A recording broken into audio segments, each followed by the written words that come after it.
we started making names right away. And I loved it. I was robbing drug dealers and taking their gold right off their neck. And the shit we did, who's going to call the police on you? A drug dealer? I can identify with anything that was normal, to be honest with you. But I was born and raised in Brooklyn, New York. Yeah. 99% of the time, you're going to disagree. Just like the Donnie Brasco situation with Lefty? Yeah, because the reason why, they figure it this way. You brought this guy around, he ratted on everybody, now he ratted on you. You might turn around and join him and rat on us, so we get rid of you, there's no connection between there and there, and they get rid of you.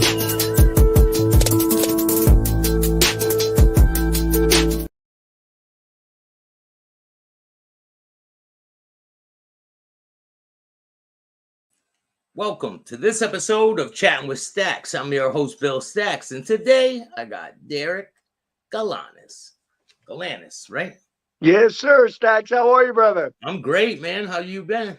I've been good, man. Hey, it says part 3. Did we do 2 already? I thought we just did 1. No, yeah, we did 1, and I broke it down to 3 parts. So I have Okay.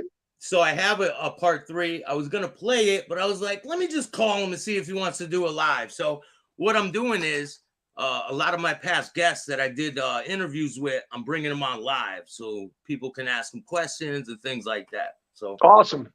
Trying to change it up a little bit. Tracy, what's up? How are you?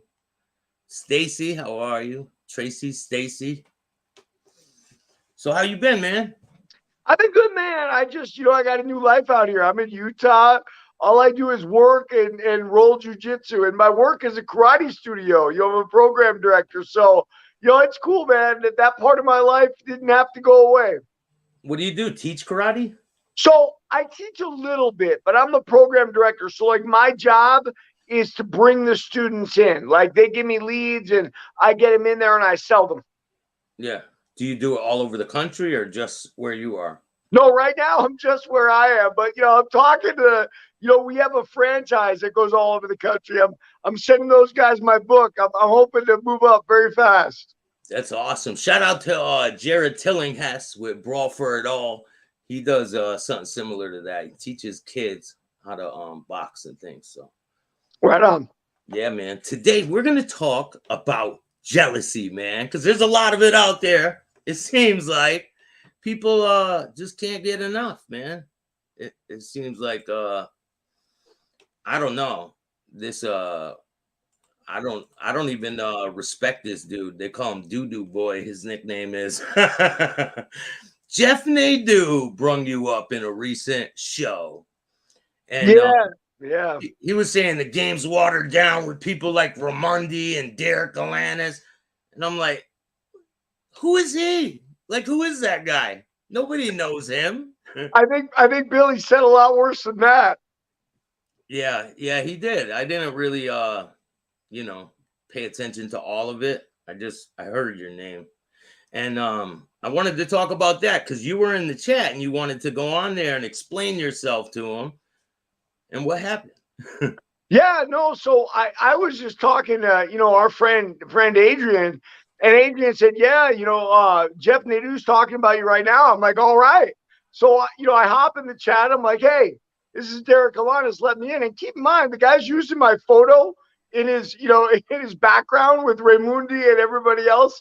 And, he's talking what he's talking. I said, let me on. Let's talk about it. And by the way, I want to make something clear. He's having like his guests on that are just listeners, like nobodies, so it's not like the guy couldn't let me on. As soon as he hears me, he goes, well, yeah, if that's really Derek. And then he goes, I'm not letting you on, Derek. And then he said, well, I'll put it in the chat if you can find it or something like that. I mean, if the guy wanted me on, he could have had me on. He wouldn't let me on. Even one of his listeners goes, you can't talk bad about someone, Jeff. And then he shows up and you don't let him come in. I mean, but listen, that's hating, man, hating. Of course, that's how it is. They're cowards. If I don't address you, that means you're not worth my time. That means you ain't shit. So there you have it. There goes me addressing you. You ain't shit. Yeah, man. Because, in the streets, these people won't do shit. They'll get slapped around and they'll go crying, running off and press charges, probably. I mean, that's not the person I am no more. I don't promote violence. I don't even, I'm nowhere near that type of life. I'm trying to change my life, and I have changed my life. And if people out there don't like it, too fucking bad. And if you don't like my show, go start your own show. And that's it. Like, for real. I really don't care what people think. No, It's never and been an issue. Bill, man, so I went away to prison twice, right? I've done 11 and a half years behind bars, but I learned a lot in there. And the last bit, I wrote 2 books. And I'll tell you this, I come out talking about the books on podcasts. One's my criminal life, and one's my mixed martial arts life. But people from those worlds have both stood up and been like, oh, no, you were nobody. You were this, you were that. And it's funny. The martial arts guys want to beat me up now. I mean, listen, man, I'm 50 years old. When I was beating your guys' asses, I was in my early mid 40s, and you guys are in your late 20s, early 30s. So, man, it's a joke. When was this picture I love from? the photos. When was this picture from? So that was after I got out of jail the first time. That would be about 2009. It's right before a smoker I had there. In San Francisco. It was a good fight. I mean, the kid was like, when my first kickboxing career, guy was thrown to the wolves. I was in shape during that time. That's when I was doing that to those UFC guys. And here's the thing, Staxx. I moved from San Francisco to San Diego before my second bust. Went down to San Diego, started sparring with Joey Beltran. And by the way, Joey was like, he's like, Jesus, Derek, you're an animal. Like, I could go toe-to-toe with Beltran, no problem. And there's my boy Russ Edwards. He's the one who brought me in with Beltran. But it's just such a joke. I think about it. If I didn't do that, and I'd hear all these guys from San Francisco talking about me, the natural human ego goes, well, was I really not that good? But man, it's just absurd, man. People are just haters. Yeah, I mean, you can't win them all, You're not going to make everyone happy. And who cares? They're going to be dirtbags out there. It's cool. Like, they say your name, they keep saying your name. It's men obsessed with other men. It's pretty creepy shit. Yeah, on the crime talk, they always tell me, yeah, it's men talking about other men. You're talking about other grown men. I said, look, man, I didn't tell on anybody, unlike 90% of the guys you guys venerate. So I can come on here and talk about whatever the hell I want. It's my life. It's my experience. But tell me I'm talking about another man. What's good, Steve? How are you? I haven't, I'll check. Are you thinking about turning any of your books into a TV series or movie or anything like that? Well, Staxx, let me tell you, man, so the first book, the Greed and Fear book, I had high hopes for it. I mean, my dad was a Bernie Madoff in the 80s. He was working with the Philadelphia mob in Atlantic City. We started working with the Gambinos. Hunter Biden started working with us. So I figured, I'm like, okay, all this is just so big, so much larger than life. Someone's going to come to me. Let me tell you how many people have come to me. 0. So, I don't know what to say, man. I mean, it's a little bit like, the Epstein murder. The guy dies at MCC and it's just swept under the rug. I think there's some things in my book about president's involvement with criminals that the government just won't allow to get big. Yeah, probably. We probably shouldn't talk about it too much on here. No, and then you got Jeff Nadeau, who's doing their work for him. And by the way, it's the same thing in the mob. Like, the first thing they do when there's a falling out, that guy was a drug addict, that guy was a nobody, that guy was this, that guy was that. First of all, almost everyone uses drugs in that life. Yeah, and the ones that don't are weirdos because they don't use it, So it's just all a big lie, man. I mean, people just hate on everybody else. But listen, that's why I wrote my books. I wanted to set my record straight. And there's not one thing in my books that is untrue. That's why I invite anybody, all these haters, read my book. I told that to Nadeau. I'm like, man, read my book. Oh, he goes, oh, yeah, because you put it in the book. It's true. Okay, yeah, listen, Nadeau. people think they know what the truth is, but they don't know what other people have lived in their lives. Like, these people have no clue who other people are. You know what I mean? Oh, well, Bill, on that note, man, so I was 27 years old. My father sent me to Kosovo for a rip-off insurance deal, and so now these weak associates in New York that maybe had a cocaine route are questioning my strength. Hey, guy, I was over in Kosovo dealing with the KLA and the Albanian mafia in my late 20s. You were sitting on a street corner in Brooklyn having an icy talking about how tough you are. So, it's just a joke to me, man. I don't think he was doing that. No, I think he was somewhere in Pennsylvania in a private school. Yeah, if we're talking about Nadu, yeah, I was talking about like there's associates that that throw that around too. But yeah, as far as Nadu, he's never touched life. What the hell does he know? Hey, I don't need to prove how tough I am to anyone, man. I've lived my life and I'm trying to be a better person, Yeah, no, and I agree. And I'll tell you this, Bill, like one thing I did find when I was away this time was God. And I'll tell you what, when you're learning the criminal life, you think God is a form of weakness. God is actually a form of strength. For me, I laugh like, oh, you're going to come do something to me? Okay. Well, with God in my corner, man, I got you guys. No matter what happens, I win. Hey, listen, I'll be at church at 11 o'clock tomorrow morning. Me and God have a great relationship. Right on. Yeah, every week, man. If I'm not on the road, I'm at church. Yeah, I mean, listen, man, it's when you want to live your life away from worldly stuff, away from the drugs and the cars and the women, then that's where you should be. Definitely, man. So, what do you got planned for the future? So, man, I mean, I'll tell you this, Bill. So right now they're starting to get ready to talk about charges on Hunter for, the gun, tax evasion charges. Yeah, we stuff like probably shouldn't talk too much about that on here because I'm already in some shit. I hear you. But listen, man, I mean, I'm still hopeful that my first book, Greed and Fear, actually does something. And if not, man, and I have to teach karate for the rest of my life, that's fine, man. I got a fine life now. I'm at home with my wife. Every waking moment outside of work, I spend with her and my dog, and it's awesome. And if something good happens, awesome, man. I'd love to public speak. I'd love to take my message of, anti-crime and martial arts to the community. But, look one step at a time. That's why I'm here. Definitely. It's nice out there in Utah too, right? There's a lot of places to hike and things like that. Oh, if you're into nature, man, this is the place to be. Absolutely. Oh, hell yeah. I would love to go out there, man. I've never been out to Utah. I've been to Connecticut, but we flew right over that. I looked down when we were going over the Grand Canyon and all that. No, we used to come out here skiing when my father was a rich criminal and we were kids, in Connecticut. He'd fly us out to Utah every spring break to ski. So it's not totally unfamiliar territory for me. Yeah, so your father had a bunch of money and then all of a sudden it went boom, right? And it was gone. About 8 times. Oh, so he would get money, everything would be good, and then boom, it would be gone, and then he would come out, get money, and it would go over and over.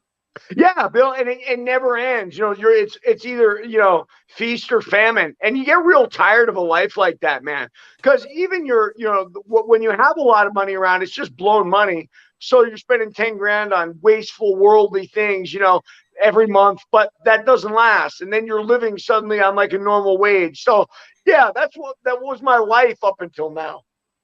Yeah, man. I have a totally different life than I used to have. I enjoy my life now. I look forward to the next day, It's just a big difference. Yeah, no, me too, man. Everything's positivity instead of negativity.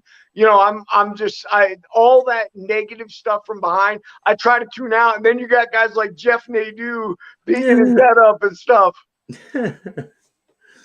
He ain't doing shit, man.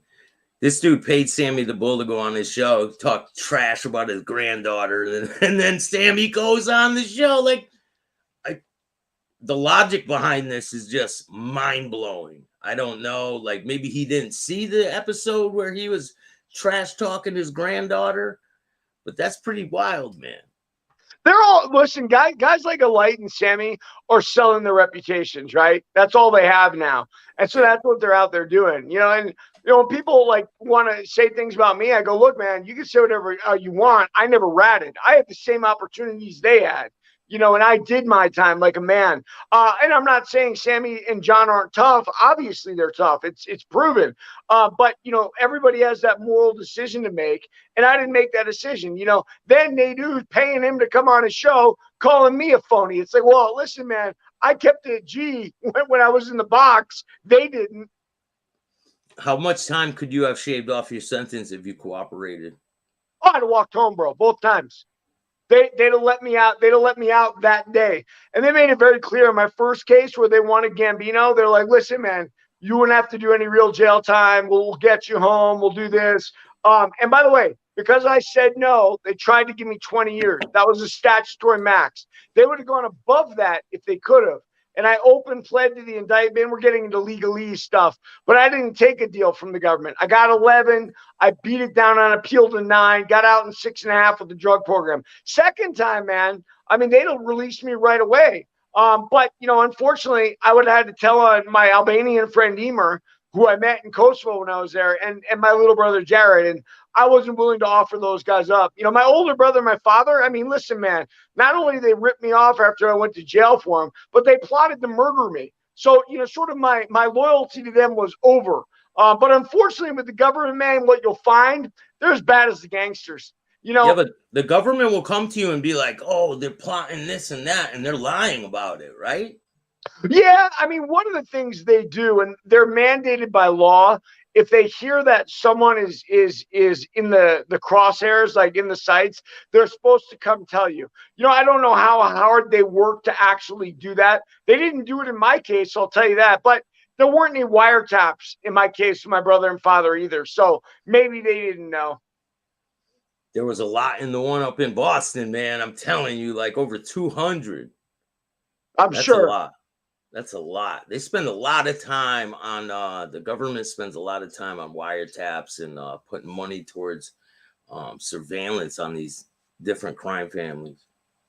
Oh, bro, that's the whole game now. They say they've exhausted their abilities to investigate. We need a wiretap. That's the whole game. And then they just listen to people. Because believe it or not, even when people know they're being wiretapped, they say dumb stuff. They always do. There was a year's worth of wiretaps in my drug case. And the amount of stuff that was said was so stupid, it was unbelievable. The most amazing thing to me, Bill, was my brother, my older brother, who they let off the case with no charges, offered to finance the drug lab on wiretap.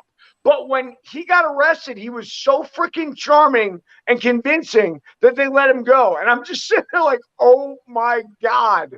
It's got to be the stupidest thing in the history of the world. Then he goes out and gets Hunter Biden wrapped up in something with him. It never ends. I'll tell you this, Bill, this is something funny.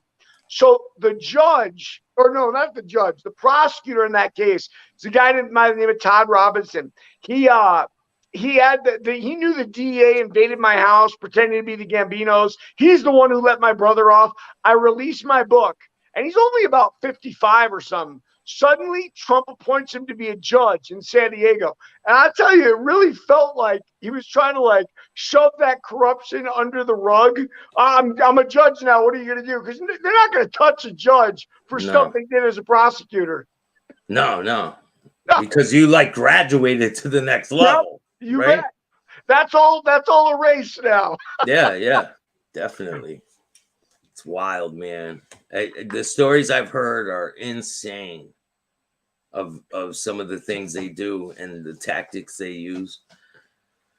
Listen, man. I mean, and this is the hardest part for me to understand. They legit did a home invasion of my mom's home. Now, no one was there, but they left behind threatening pieces of evidence, to try to make me think it was the Gambinos, and I better roll on them right now. I better be angry at them. So when you got back, though, what kind of evidence was there, and what did you find to even think that? Yeah. So what they did? No, I was in jail. Remember, Bill? My mom found it.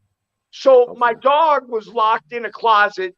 And on the bed were screens that were cut out in the shape of a human being laid on the bed. So they cut the screens out in the shape of a person and laid them on the bed, sort of that's pretty an obvious threat. And by the way, I want to say this. So when the local sheriffs came, because they're the ones in charge of Del Mar, we were in San Diego, they looked at it and they go, ma'am, are you in any trouble? Like, they knew what they were looking at right away. She goes, yeah, my son's in jail. Like, okay, thank you. And they basically just left, like, see ya. That's it.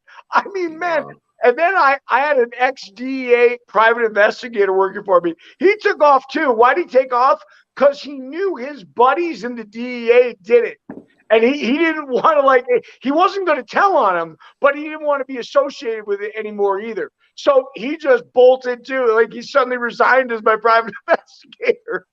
Wild, man.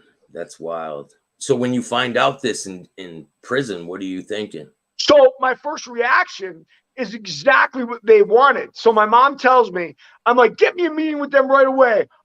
Whatever, I'll give up Gambino. And then I sat down, right? And you get angry, you get emotional, you're young.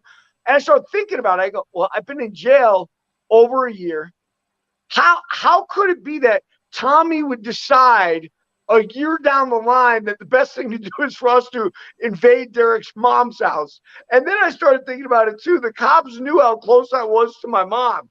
So I'm like, I put it all together. I'm like, oh my God, the DA freaking did that themselves, trying to get me to roll. Yeah, man. I mean, just pure comedy. They are so scandalous. And let me say this, one thing I learned about the system. Let's say the local sheriffs had caught the DEA in the house. They'd have said something like, well, yeah, we came to garner evidence from, wiretap recordings we had from Derek in jail. And so sorry, yeah, we made a mistake. Nothing would have happened to them. What state was this in? California, San Diego. Wow. So then you're just like whatever, and they leave, and then you go back to the block. Yeah, no. So I never talked to them personally. Like, I said that to my mother on the phone, but as I started thinking about it, I recognized what they were doing. By the way, I want you to keep in mind something. Those agents are all the same agents that were in play when Kiki Camarena got killed. So the agents in charge of that, and if any of you guys have seen Narcos Mexico, you saw how the DEA reacted to Kiki Camarena getting killed in Guadalajara. And by the way, I want to make note of something else. A guy on my case that I could have given up, a guy by the name of Don Walters, was a pilot for Carl Quintero.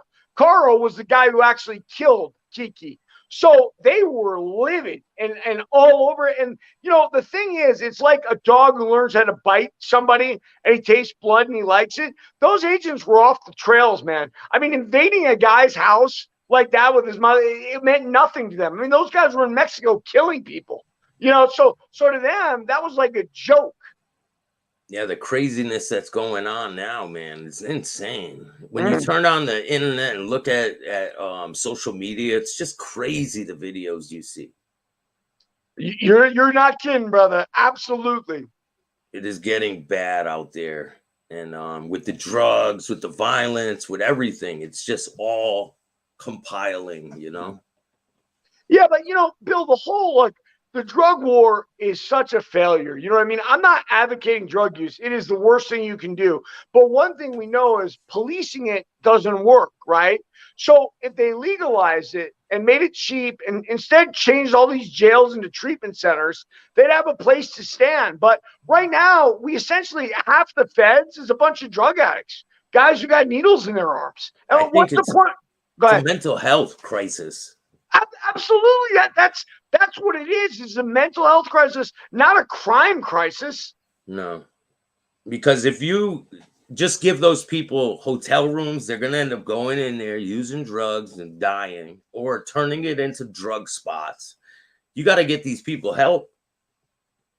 Yeah, and listen, if we had gone in a different direction with the drug war, if we had created treatment centers where you could walk in and get treatment, live in residential, we wouldn't have all these prisons that we have to have, right? And by the way, as soon as you make something not illegal, you take the money out of it. Like there are no Chapos, right? Where can he make his money? He can't if everything's legal. And so many other countries have done it successfully, but listen, for whatever reason, we don't see that logic here. Isn't there a state? Is it San Francisco doing that now? I don't know if they're that far. I mean, obviously the West is really liberal. I know in Vancouver, Canada, they are definitely giving out heroin to addicts and whatnot. That's part of the game over there. Yeah. It's just crazy. I And know. everything is changing so fast with the world. It's just crazy. Well, first time I heard the word fentanyl, Bill, was 20 years ago when I was in Sandstone Prison. A guy had a fentanyl case, but fentanyl back then was nothing. Now fentanyl's the new slice, right? That's where everybody's going. But listen, if things were safe, if drugs were legal, you wouldn't have things like fentanyl killing people. You can go get your prescription dose. I'll tell you this, Bill, what's interesting too in this country, if you're rich, you can go to a doctor, you can get a prescription for Oxycontin, you can get a prescription for Adderall, you get a prescription for medical marijuana, and guess what? You're high all day. It's the people who can't afford that land up on the streets poisoning themselves. So we're like poisoning our own population. The crime is being poor. Yeah. I mean, so what happens is someone gets in a car accident or they get hurt, and then they get cut off by their doctor. They end up going to the streets and buying the stuff and their fake pills. They end up overdosing and dying. It's been happening constantly. You bet, man. And by the way, one of the prisons I was at this time, Taft in California, had about 7 doctors, if you can believe it. Wow. Tracy says, Joe, Bill, Derek, Stacy, Steve, I'm off to sleep now. Chat soon. Take care. Thank you for watching. I appreciate you, Tracy. Good night, Tracy. Joe Della, Derek's an interesting guest. He said, I would go to bed, but Derek's an interesting guest. So how long in between your prison sentences? How much time in between? So I got out in 2008 the first time, beginning of 2008, and I got arrested second time, August of 2015. Now the difference is I did spend a year on bail, and then I went to jail about I guess it would be September or August of 16. So what is that? About 7 years in between. And the second time you said 11 years. So that first time I got 11, they tried to give me 20. Second time I signed for 8 to 10 years, right? I told them I wouldn't, roll on my friend and my brother. And they gave me a deal for 8 to 10. So I'm thinking like everywhere else, like I'm going to get 8. Okay. It'll be normal. And then I get 6. Why? Southern District of New York is the most liberal district in the nation. And the judges go under the sentencing guidelines. So, I just got luck of the draw, brother. I was thrilled, And it was a Fed case, right? Oh, yeah. Both my cases were Fed cases. So on your second sentence, what are you thinking when you get that sentence? And where do they take you first? So I was in New York MCC for about 3 months before I got sentenced. I get sentenced. I get 6 years. I'm ecstatic, right? Because that just shaved 2 years off what I thought I could get. And that really could have gotten 10 years, right? So I'm happy.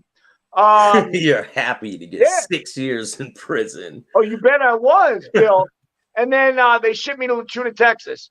I got to tell you, Bill, what you can imagine what a piece of garbage place that is. It's a very old prison. You're down there in what happens to be, everybody's very racist down there. Yeah. The politics are terrible. First time I was in the middle of the country, like in Chicago, it's very liberal around there. Everybody kind of runs together. Nobody worries about anyone else. Not in California, not in Texas. It's a nightmare. I'm starting my TikTok. All right. Shout out to everyone on TikTok.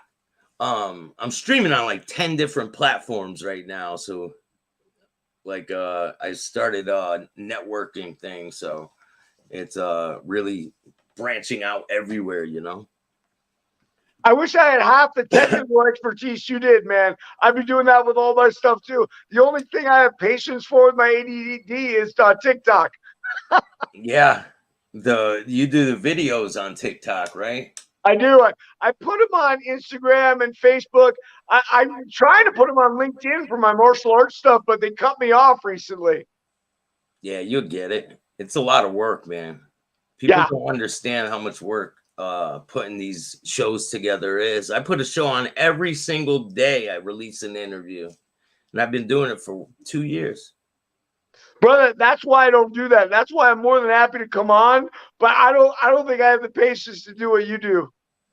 It's a lot, man. I'm always editing and reaching out to people. Some people will, you know, they won't show up for an interview or something. You have to schedule things. It's just a lot of work. It's crazy. It's like it's never ending. I bet. So But what kind of guest was Raymundi? He's great, man. He's good. He's gonna be on, I think, Wednesday again. Cool. So everyone out there, Raymundi will be on Wednesday. I spoke with him a couple of days ago, and he told me he's gonna come on. So he's dealing with some medical issues right now. Yeah, I mean, when Nate, you did that show, he had my picture right next to Raymundi's. And, you know, the funniest thing to me, Staxx, is that, you know, I'm talking about where the mafia went, right? And nobody's interested in it, right? Like, nobody wants to even hear about it. It's funny to me, you know. But if you look at the last two Gambino busts, they're fraud cases, you know, and it's exactly what I wrote about in my book, but everybody's just sort of putting on blinders to it. Now, Raymundi, he's a little older than me. He's a little more old school, but, you know, he's got the same amount of haters. Yeah. I mean, he doesn't care, though. He will show up. He does not care. You know, I've seen him show up on street corners. He showed up to different places. He does not care. Shout out to Anthony Raymundi. And most people wouldn't say that shit to his face, you know? No, listen, man, I got all the respect in the world for him. Like, I wish I didn't care. I'm not going to lie to you. Like, those things hurt me when people say stuff. Not Nate do. I mean, what the hell does he know? But like my MMA friends and whatnot, like, I thought they were my homies. I don't care what anyone says. I've been called worse by better. It doesn't bother me, man. I'm just gonna keep it moving and keep putting out this content, and they'll keep talking. You know. The funny part to me though is guys like Nadu don't realize they're doing the job that Tommy Gambino and the government want them to do. They want to minimize the stuff I'm saying. They don't want it out there, right? So idiots like Nadu are out there, yeah, Derek Galanis is a phony. He has no idea what I am. He's never opened my book. He takes a few. I mean, I think so. I didn't watch his show either, Bill, but my wife did, and my wife's telling me what he was reading. He was reading excerpts from my bail hearing. Now, at a bail hearing, what am I trying to do? I'm trying to distance myself from the Gambinos as far as possible, right? Yeah. And the government's doing the best they can without saying stuff that they don't have evidence for. They can't do that. So he takes that, he twists it into what he wants. But that's because Nadu's got no idea about the system. He's got no idea about the way it is. I'll tell you this, after I put my Gambino jacket paper on Lavecchia's community, I haven't heard anything more from Jeff. Yeah. I mean, hey, Jeff, if you're out there, let him on your show next time. Absolutely. And maybe you'll get the truth and you could hear it for yourself. And you don't have to go looking up paperwork and doing some sleazeball shit like a lot of these people on here are. But that's okay, because that's just who you are. I mean, in real life, none of it will come to fruition because they ain't built like that. They do a lot of this, but they won't follow through. You know? No, I'm with you. And, you know, I used to pride myself on not being a talker, but, you know, in my old age here now, you know, I've got to share my story. What else is left? Guys like that, they're just weasels, you know, trying to put down other people out there trying to do something. It's all good, man. I don't try. I do it, you know, and they're going to see a lot more of me because I ain't going nowhere. But I appreciate you, man, taking the time coming on here. Yeah. Hey, man, if you want to do another show and finish up what we were talking about sometime, you just let me know. Definitely. And I'll drop that other piece to the interview next time so I could save it for another time, you know, fill up some space. Cool. But I appreciate you taking the time, man. Anytime, brother. And Nadu, the offer's there. Anytime you want to come on and you could chop it up and find out who Derek is, and we could figure it out. But thanks, man. Hit the like, subscribe, and notification bell so you can get my videos every time they drop. And if you don't like me, too bad. Get used to it. Thanks, man.